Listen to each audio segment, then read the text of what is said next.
Blogging different skill sets का एक combination है। ब्लॉगिंग में जस्ट एक या दो स्किल्स पर रिलाई नहीं किया जा सकता, या फिर सिर्फ वर्डप्रेस सीख लेने से आप अपने ब्लॉग में सक्सेसफुल नहीं हो सकते। ब्लॉगिंग के लिए आपको डिफरेंट स्किल सेट्स की ज़रूरत पड़ती है जो कि एक दूसरे से लिंक्ड हैं। Domain research, hosting, WordPress theme से रिलेटेड प्लगइन्स कौन कौन से यूज़ होते हैं, ब्लॉग बना लेने के बाद ब्लॉग को प्रमोट कैसे करना है, ब्लॉग पर ट्रैफिक कैसे लेकर आनी है, सर्च इंजन ऑप्टिमाइजेशन की, डिजिटल मार्केटिंग की, ब्लॉग्स फ्लिपिंग की भी आपको नॉलेज होनी चाहिए। आप अपना ब्लॉग जो है वो सेल कैसे कर सकते हैं। तो अर्निंग के बहुत सारे तरीकाकार हैं। ब्लॉग बिल्ड कर लेने से आपको अर्निंग नहीं होगी, ब्लॉग बना लेने के बाद मोनेटाइजेशन बेस की, एफिलिएट मार्केटिंग की और उस पे ट्रैफिक लाने की, इन सब चीज़ों की आपको ज़रूरत पड़ती है। तो ब्लॉगिंग शुरू करने से पहले combination of different skill sets जो हैं उनको लर्न करें। ब्लॉगिंग के लिए प्लेटफॉर्म्स जो हैं बहुत सारे अवेलेबल हैं, जिनमें सबसे ज़्यादा फेमस जो है ब्लॉगर है और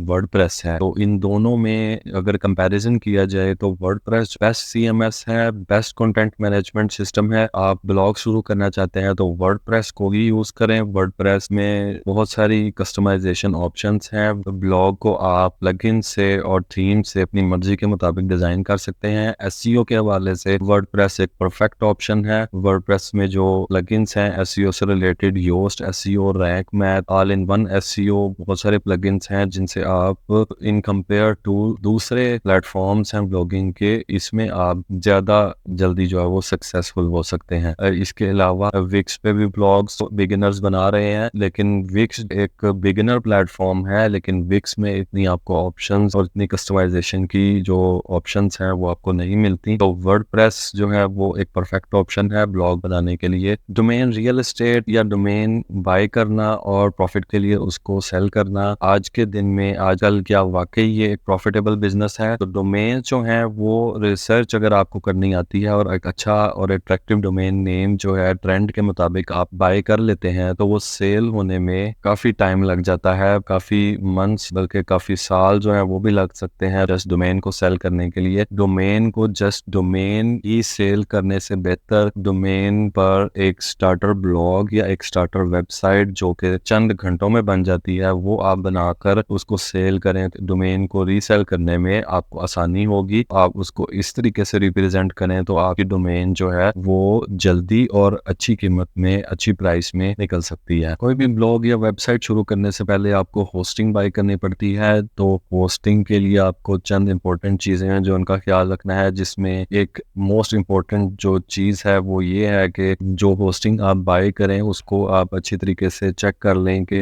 उसका कस्टमर सर्विसेज या सपोर्ट सेंटर जो है वो किस तरह का है। अगर लाइव चैट अवेलेबल है या ईमेल एड्रेस जो कि आपको क्विकली रिप्लाई कर देते हो तो आप वो वाला होस्टिंग प्लान बाय करें, वो वाली होस्टिंग कंपनी सेलेक्ट करें जिसमें आपको जो है वो कस्टमर सर्विस की ऑप्शन इजीली मिल जाए। क्योंकि आपको बहुत सारे प्रॉब्लम्स, बहुत सारे इश्यूज होस्टिंग से रिलेटेड या आपकी वेबसाइट बनाते हुए, ब्लॉग बनाते हुए प्लगइन्स कन्फ्लिक्ट कर जाते हैं, थीम जो है उसमें कोई इंटरप्शन आ जाती है, कोई टेक्निकल एरर आ जाता है और आप अगर कोडिंग को नहीं जानते तो बहुत सारे होस्टिंग प्लान्स ऐसे हैं जिनकी सपोर्ट आपको इन टॉपिक से रिलेटेड भी हेल्प प्रोवाइड करती है और आपकी वेबसाइट का फ्री ऑफ कॉस्ट जो है वो सोल्यूशन आपको दे देते हैं। तो उसके लिए जो बेस्ट होस्टिंग प्लेटफॉर्म जो मैं रिकमेंड करूंगा वो आयोनोस है। आयोनोस मैं डिस्क्रिप्शन में लिंक दे देता हूँ। ये होस्टिंग प्लान जो है इसकी लाइव चैट भी अवेलेबल है और इसका जो ईमेल एड्रेस है विद इन फ्यू आवर्स आपको ये सोल्यूशन के साथ रिप्लाई भी करते हैं। मैंने खुद टेस्ट किया है और मैं आयोनोस को काफ़ी सालों से यूज़ कर रहा हूँ, इसलिए रिकमेंड करता हूँ। इसके अलावा blue host, site ground, GoDaddy hosting, बहुत सारी अच्छी ऑप्शंस अवेलेबल हैं, लेकिन आयोनोस जो है वो मैं पर्सनली रिकमेंड करूँगा कि ब्लॉग के लिए, आपकी वेबसाइट के लिए बेस्ट प्लेटफॉर्म है। शॉपिफाई या वर्डप्रेस, इन दोनों में से आप किसको प्रेफर करते हैं? तो उसके लिए चंद टिप्स हैं आपके लिए। अगर आप कोई कंपनी पोर्टफोलियो बना रहे हैं या आप ब्लॉग बना रहे हैं तो आप जो है वो वर्डप्रेस को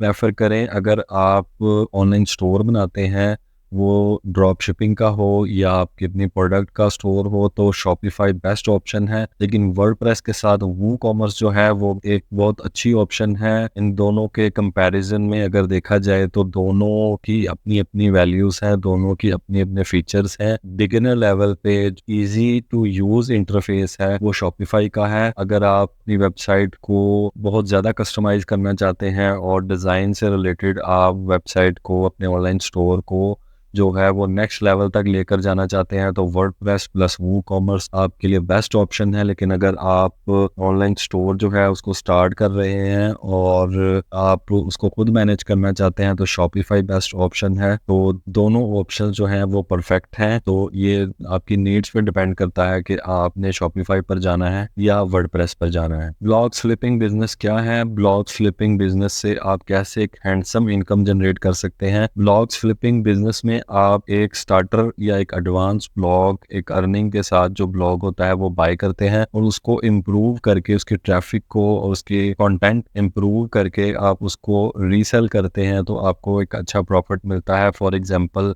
अगर आप एक स्टार्टर ब्लॉग जो है वो $200 में एक्वायर करते हैं, बाय करते हैं, तो आप उसको 1 या 2 महीने लगाकर उसका एसईओ इम्प्रूव करके, उसकी डिजिटल प्रेजेंस को इम्प्रूव करके उसको आप 3 टाइम्स या 4 टाइम्स हायर प्राइस में आप डिफरेंट प्लेटफॉर्म्स पे आप उसको सेल कर सकते हैं। ये ब्लॉग फ्लिपिंग बिजनेस है। या अगर आप ब्लॉगिंग को जानते हैं तो आप एक स्टार्टर ब्लॉग बनाकर उसको भी एज ए स्टार्टर ब्लॉग अच्छी कीमत में, अच्छी प्राइस में आप उसको सेल कर सकते हैं। ब्लॉग्स फ्लिपिंग बिजनेस जो है वो बहुत ज़्यादा अर्निंग पोटेंशियल रखता है और ऑनलाइन अर्निंग का एक बहुत ज़बरदस्त जो है मेथड है। ब्लॉग स्टार्ट कर लेने के बाद आपको ब्लॉग में ट्रैफिक लाने के लिए काफ़ी मंथ्स चाहिए होते हैं, काफ़ी टाइम दरकार होता है। तो अर्निंग के लिए बहुत सारे जो स्टार्टर बिगिनर लोग हैं वो इस कंफ्यूजन का शिकार होते हैं कि हमने अच्छा ब्लॉग बना लिया, कंटेंट इसमें वैल्यूएबल डाल लिया, एसईओ,